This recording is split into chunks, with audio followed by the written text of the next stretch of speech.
नमस्कार, स्वागत आहे तुमचं आपल्या डिलिशियस कट्टा या मराठी चॅनलवर। आज आपण अगदी साध्या सोप्या पद्धतीने कमीत कमी वेळेत तयार होणारा कोळंबीचा पुलाव करणार आहोत। तर ह्या पुलावची चव आपण लेयरची कोळंबी बिर्याणी करतो अगदी सेम तशीच असते।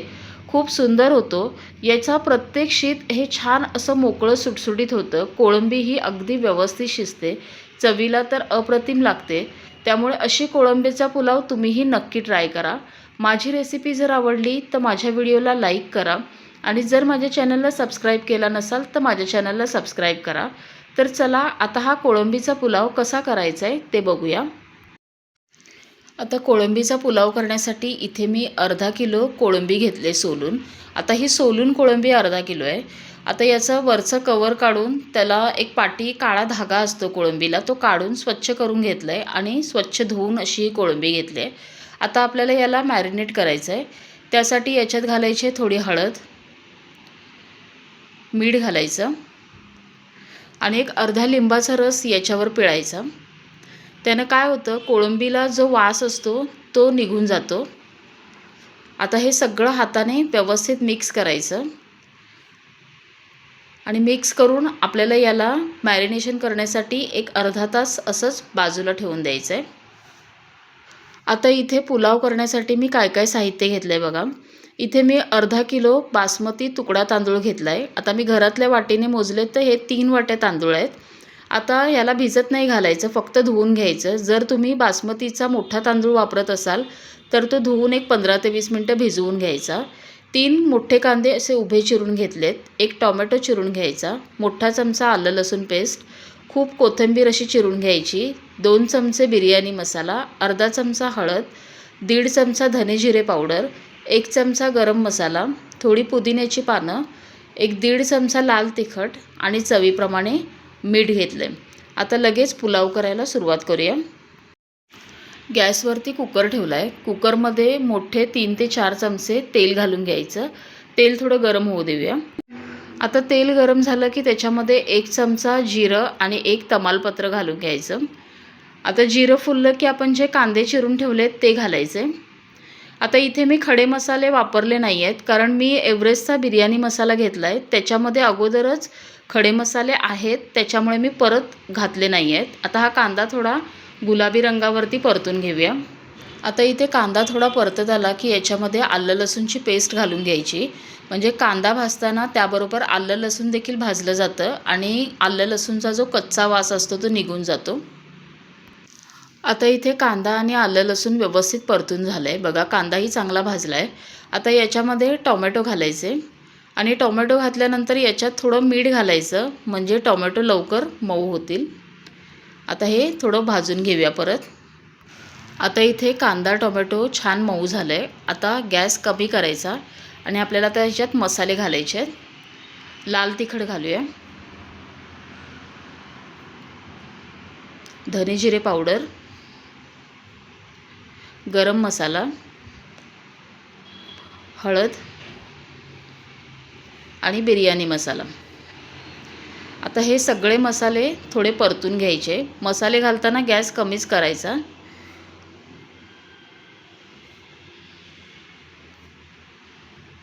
आता हे मसाले मी व्यवस्थित परतलेत। यानं काय होतं, मसाल्यांचा फ्लेवर छान रिलीज होतो।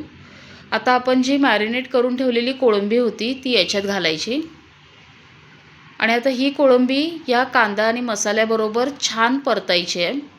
गॅस थोडासा वाढवायचा आणि याला छान असं परतून घ्यायचं। याच्यात पूर्ण मसाला या कोळंबीच्यावर व्यवस्थित असा कोट झाला पाहिजे।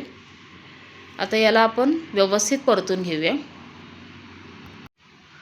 आता इथे बघा, कोळंबी मी व्यवस्थित कांदा मसाल्याबरोबर व्यवस्थित परतून घेतली आहे, अशी गोल झाली पाहिजे, तोपर्यंत याला असं परतत राहायचं। आता आपण जे तांदूळ धुवून ठेवले होते ते तांदूळ याच्यात घालायचे। आता मी घरातल्या वाटीने मोजून घेतले, तर हे 3 वाट्या तांदूळ आहेत, त्या अंदाजानेच आपण पाणी घालणार आहोत। आता हे तांदूळ देखील याच्यात मिक्स करायचे। तांदूळ छान असे भाजून घ्यायचे, म्हणजे भात छान मोकळा सुटसुटीत होतो। आता इथे पुदिन्याची पानं मी हातानेच तोडून घेतलेत, ती घालायची, कोथिंबीर घालून घ्यायची आणि व्यवस्थित असं हे सगळं एकसारखं मिक्स करायचं.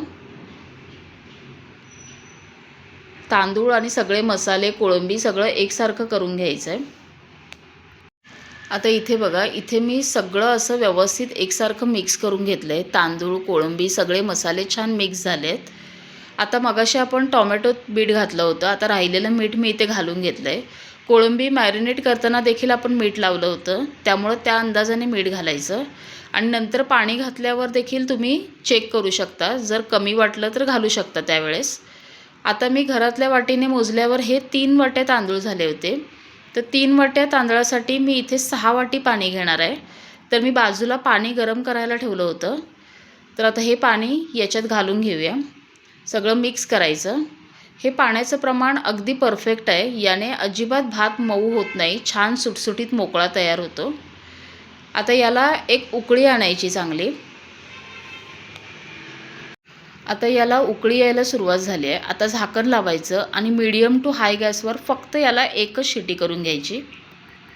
आता इथे कुकरची एक शिट्टी झाल्यावर मी गॅस बंद केला होता आणि कुकर थंड झाल्यावर उघडला आहे. बघा किती छान अगदी मोकळा सुटसुटीत असा आपला हा पुलाव तयार झाला आहे. अजिबात चिकट होत नाही.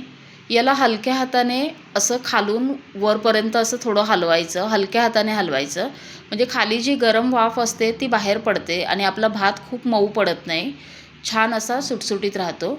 आता आवडत असेल तर वरून तूप घाला. आता इथे आपला कोळंबी पुलाव करून तयार आहे. भात अगदी छान मोकळा सुटसुटीत झाला आहे. कोळंबीही खूप छान शिजली आहे. इथे सांगितलेलं पाण्याचं प्रमाण अगदी योग्य आहे. अशा पद्धतीने केलात तर भात अजिबात चुकणार नाही. माझी रेसिपी जर आवडली असेल तर लाईक करा, कमेंट करा आणि जर माझ्या चॅनलला सबस्क्राईब केला नसाल तर माझ्या चॅनलला सबस्क्राईब करा.